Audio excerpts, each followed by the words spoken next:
Clément Salanville est avec nous, il est de l'Atelier Nature, bonjour. Bonjour. Qu'est-ce que c'est que l'Atelier Nature? Atelier Nature, c'est une société qui conçoit des jeux numériques de découverte depuis 6 ans. Des jeux numériques de découverte, alors expliquez-moi. Alors, pour vous expliquer, c'est un peu comme un escape game, mais en extérieur. C'est une marque du coup qui est appelée Explore Game. C'est des jeux d'exploration qui durent généralement 1 heure et demie pour emmener un public familial ou des jeunes pros ou des jeunes enfants découvrir le patrimoine qui les entoure. Donc Sous moi forme de jeu. j'arrive à Cannes, je connais pas Cannes et je voudrais m'inscrire, comment je fais? Alors du coup, vous arrivez à Cannes, avec un peu de chance, nous avons travaillé avec l'Office de tourisme de Cannes qui nous a commandé du coup un Explore Game. Du coup, pendant 6 mois, on a parcouru le territoire, découvert des endroits un peu insolites et mis en place un scénario pour un jeu de piste, ce qu'on appelle. jeu de piste pour permettre au grand public de découvrir. Donc après, soit vous téléchargez l'application gratuitement si l'Office du tourisme de Cannes a décidé que c'était gratuit, et après vous partez découvrir le territoire de Cannes. Sinon, vous allez sur un parc que nous avons déjà équipé, qui vont proposer la location de tablettes pour le jeu. Vous vous inscrivez et vous jouez comme si vous avez joué un Explore Game, un escape game. Mais ce sera un Explore Game où vous découvrez le patrimoine en extérieur. Mais alors comment ça se passe? Mettons, bon, je prends l'exemple de Cannes, mais ça aurait pu n'importe quelle ville avec laquelle vous travaillez. Donc j'ai l'application et c'est quoi? C'est vraiment un jeu de piste et comment je me repère et comment je sais que c'est la fin? Alors du coup, tout est scénarisé donc avec un début. Donc dès le départ, on va commencer avec une cinématique d'introduction qui va un peu placer le joueur en tant que héros de sa visite. Vous allez avoir une mission, une quête, un temps donné pour le résoudre. Après, vous vous rendez sur site. Sur site, vous êtes du coup géolocalisé, donc vous voyez votre position. Vous avez différents points d'intérêt à atteindre.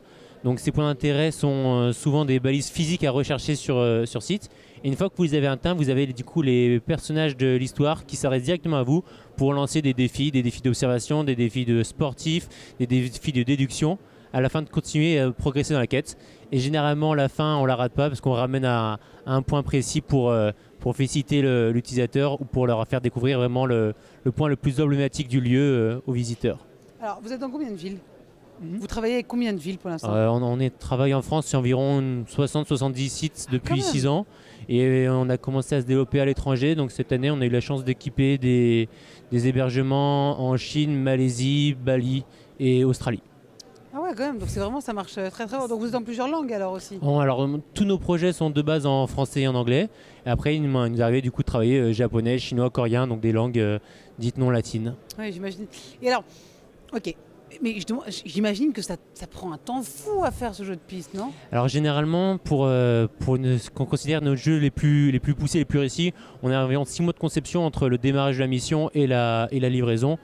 Mais c'est pour ça qu'on ne travaille pas vraiment pour l'événementiel, mais beaucoup pour des sites afin que l'installation soit pérenne et qu'elle puisse durer dans le temps. Les premiers parcours que nous avons mis en place il y a 6 ans fonctionnent encore très bien et nous avons des très bons retours sur TripAdvisor sur ces parcours. D'accord, parce que ça s'adresse à des monuments qui sont intemporels et pas forcément à des restaurants, ou c'est ça? C'est ça, tout à fait. Une bonne chasse au trésor papier, elle ne sera jamais démodée. Donc il en est de même pour une bonne chasse au trésor numérique. Si elle est bien pensée et bien conçue, la technologie ne vieillira pas dans le sens où le cœur de cible est sur l'expérience qu'on fait vivre aux utilisateurs. C'est ça le nouveau tourisme? Pour nous, ça en fait partie dans le sens où on va vraiment proposer une expérience. Pendant longtemps en extérieur, on avait 3 solutions pour visiter, c'était le guide, le flyer et le panneau physique. Là, c'est vrai qu'on peut utiliser un outil qu'on a tous dans notre poche et qui va nous permettre d'avoir des interactions, des scores, des échanges avec nos équipes et des échanges au sein même de la famille.